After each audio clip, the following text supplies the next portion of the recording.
இந்த பிசாசுக்கு அவன் பயந்து பயந்து அவன் மன நோயாளி ஆகி அவன் யாரை பார்த்தாலும் அந்த மூஞ்சி தருதுன்னு அவன் பயந்து இருக்கிறான்.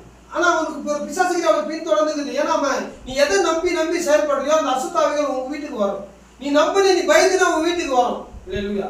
அதுதான் வேதம் சொல்லுது, பிசாசுக்கு எதிர்த்து நில்லுங்கள், அப்போது அவன் உங்களை விட்டு ஓடி போவான். ஆமென்.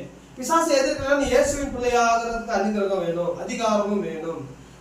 இயேசுவை யாரால் விசுவாசிக்கிறாங்களோ அவங்க பிள்ளைகளாகும்படி அதிகாரம் கொடுத்திருக்காராம். ஆமென். இந்த நாளில் இதை பார்த்து கொண்டிருக்கிற சகோதர சகோதரிகளே உணர்வடைங்க.